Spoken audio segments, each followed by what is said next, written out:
Bonjour, bienvenue à notre spécial Saint-Valentin.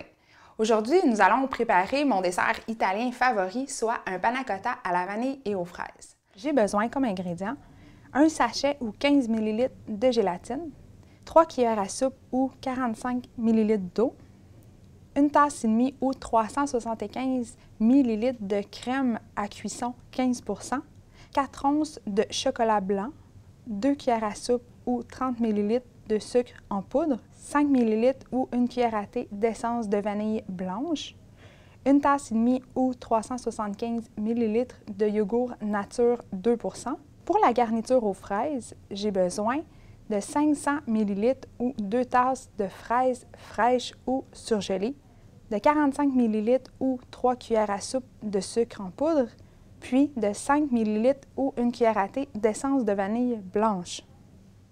La première étape de ce dessert très simple consiste à mélanger la gélatine avec un peu d'eau pour la faire gonfler. On prend environ 45 ml d'eau fraîche sur lequel on va saupoudrer un sachet de gélatine. On mélange pour bien homogénéiser, pour que la gélatine gonfle bien.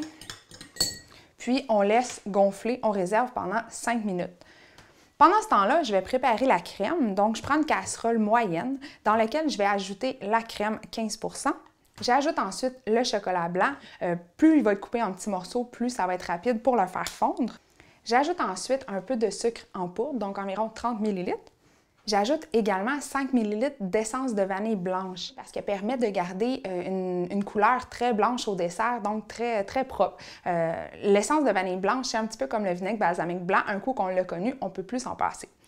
Ensuite, je vais mettre à feu moyen sur la cuisinière pour environ 4-5 minutes jusqu'à ce que mon chocolat ait bien fondu. C'est important de brasser à quelques reprises pour pas que ça colle. Au bout de 4-5 minutes, le chocolat est bien fondu, puis j'ai une crème homogène. J'ajoute ensuite la gélatine. Un petit truc avec la gélatine, et lorsqu'elle est bien gonflée, au bout d'environ 5 minutes, vous pouvez la mettre 10 à 15 secondes dans le four à micro-ondes, ce qui permet de la liquéfier. Cela permet entre autres de diminuer les risques de grumeaux dans votre préparation. On ajoute ensuite le yogourt nature. L'idéal, c'est d'acheter un yogourt nature entre 2 et 3 %. On s'assure ensuite d'obtenir un mélange bien homogène en mélangeant notre préparation. On obtient une belle consistance de crème. Ensuite, pour monter mes panna cotta, j'utilise un moule à muffins que je vais garnir avec des moules en silicone. Donc, ma recette, c'est pour 10 portions. Je vais mettre 10 moules à muffins.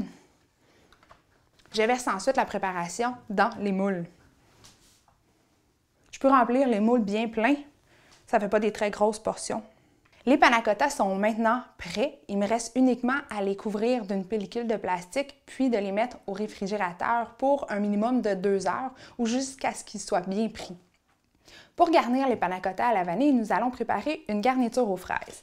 Pour ce faire, vous avez besoin de 2 tasses, donc 500 ml de fraises fraîches ou surgelées, que l'on va hacher finement. Donc, vous pouvez le faire à l'aide d'un robot électrique. Vous pourriez également le faire avec d'autres types d'outils ou simplement au couteau. On y va d'abord avec un léger coup. On ne veut pas une purée, on veut vraiment uniquement rendre les fraises en petits dés. Seconde étape, on va enlever la moitié du mélange que l'on va réserver dans un bol.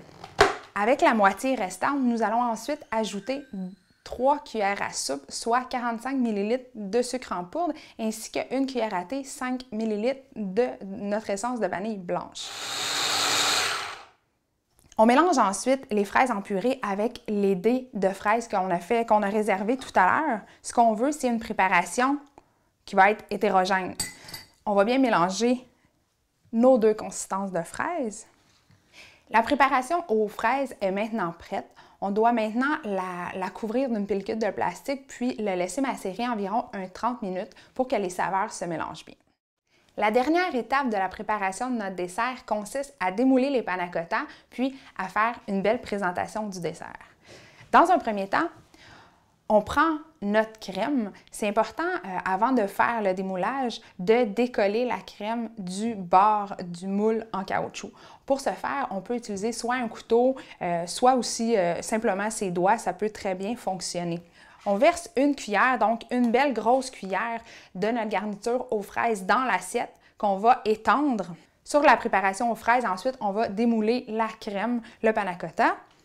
J'ajoute ensuite une petite fraise en garniture, ainsi que quelques feuilles de menthe. On pourrait également mettre des petits copeaux de chocolat blanc, de chocolat noir. C'est selon vos goûts, à votre discrétion et surtout selon le temps que vous avez. Donc, j'espère que vous avez apprécié ma recette de dessert de Saint-Valentin. Sur ce, je vous souhaite une excellente fête des amoureux.